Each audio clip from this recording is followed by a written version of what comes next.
தொடர்ச்சியாக திமுக அரசாங்கம் என் மீது ஒரு 11 வழக்குகளை போட்டு முடக்க நினைத்தது. அதே போல் மீண்டும் ஒரு வழக்கை போட்டு பொய் வழக்கை போட்டு முடக்க நினைத்தது. நீதிமன்றத்தில் எங்களுடைய வாதங்களை எடுத்து வைத்தோம். அப்பட்டமான இது பொய் வழக்கு. இது 14 ஆண்டு கால எங்களுடைய நாம் தமிழர் அரசியலில் நாங்கள் பட்டியலின சமூக மக்களுக்கும் ஒடுக்கப்பட்ட சமூக மக்களுக்காக தான் அரசியல் செய்கிறோம். நான் என்னுடைய வலையொலியில் கிட்டத்தட்ட 1800 காணொலியில் 800 காணொலிகள் ஒடுக்கப்பட்ட சமூக மக்களுடைய வழிகளையும் வேதனைகளையும், குறிப்பாக வேங்கை வயல், மேல்பாதி, சங்கரங்கோயிலுடைய சாதிய பிரச்சனை, நாங்குநேரில் சாதிய பிரச்சனை, இதுக்கெல்லாம் ஆதரவாக நின்று அந்த மக்களுக்கு ஆதரவாக நின்றுக்கிறேன். ஆனால் என்னை SC/ST அப்படிங்கிற ஒரு PCR சட்டத்தில் என்னை முடக்க பார்த்து திமுக அரசு. அது அப்பட்டமான சட்டத்திற்கு புறம்பான வழக்கு. அந்த பாடல், நான் பாடிய பாடல் என்பது அதிமுக 31 ஆண்டு காலமாக அதிமுக தேர்தல் பிரச்சாரங்களில் பாடப்படுற பாடல், சமூக வலைதளங்களில் இருக்கிற பாடல். அதை நான் மேற்கோள் காட்டி பாளையங்கோட்டை சிறைநிலை அப்படிங்கிற பாடல் மூலமாகவும், உதயநிதி அப்படிங்கிற பாடல் மூலமாகவும் திமுக கட்சியை வளர்த்தது. அப்படி இப்படி ஒரு பாடல் இருக்குது. இதை அண்ணன் சீமான் பாடியிருக்காரு. இது அதிமுகவோட பாடலும் மேற்கோள் காட்டி தான் பேசினேன். நான் எந்த சமூகத்தையும் இழிவுபடுத்தி பேசலை. குறிப்பாக அந்த சொல்லப்படுகிற சண்டாளர் என்ற சொல் ஒரு சாதிய சொல், அது இழிவான சொல் என்பது சத்தியமாக எனக்கு தெரியாது. அதை நான் இன்றைக்கு தான் புரிந்து கொண்டேன். ஆனால் அந்த வார்த்தையை பயன்படுத்தி என் மீது வழக்கு போட்டாங்க.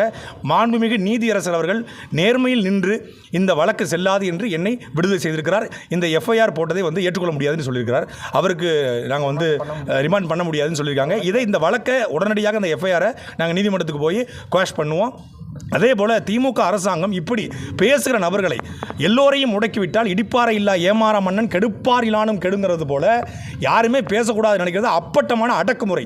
நீங்கள் பாஜகவை பார்த்து பாசிசம்னு சொல்கிறீங்க. நீங்கள் எனக்கு பண்ணதுக்கு பேர் என்ன? இன்றைக்கி என்னுடைய இன்னோவா கிறிஸ்டா காரை திட்டமிட்டு என்னோட காரில் அழைச்சி வந்தாங்க. டெம்போ டாலரை தான் அரெஸ்ட் பண்ணி கூட்டு வரோம். எனக்கு அழைப்பானை அதாவது அழைப்பானை F41A சம்மன் கொடுக்கப்படலை.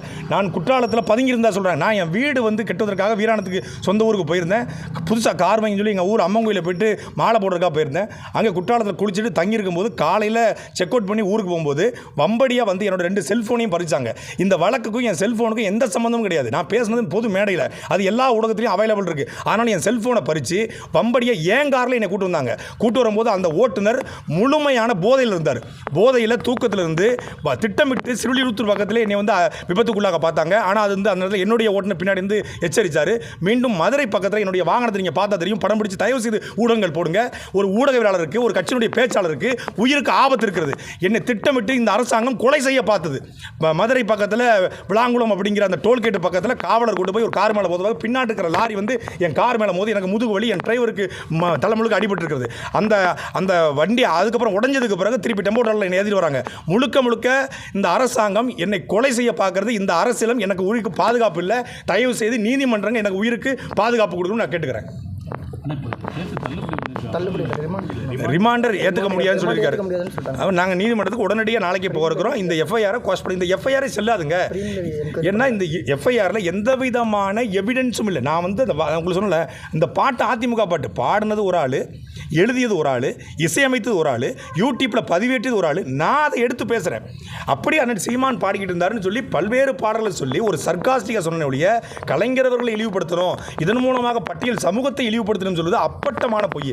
நான் எப்படி பட்டியல் சமூகத்தை இழிவுபடுத்துவேன்? நானே ஒரு சாதி மறுப்பு திருமணம் செஞ்சு என் பிள்ளைகளுக்கு இதுவரைக்கும் சாதியை சொல்லாமல் தமிழ்னு வளர்த்துக்கிட்டு இருக்கேன். நாங்கள் தமிழர்களாக ஒன்றிணைங்கிறோம். நான் மட்டும்தான் பரந்தூரில் படையாச்சியும் பறையரும் பாதிக்கப்படுறாங்க இந்த அரசாங்கத்தால் அப்படின்னு 2 சமூக மக்களுக்கும் ஆதரவாக நின்று 2 வரையும் ஒற்றுமைப்படுத்துகிறோம். நாங்கள் எப்படி குறிப்பிட்ட சமூகத்துக்கு எதிராக இருப்போம்? அப்போ இந்த வழக்கே பொய். நன்றி.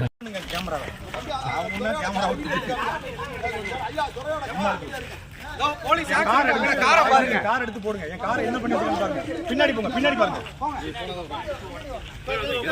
உடைச்சு காரை பின்னாடி லாரியை கொண்டு வந்து பாருங்க.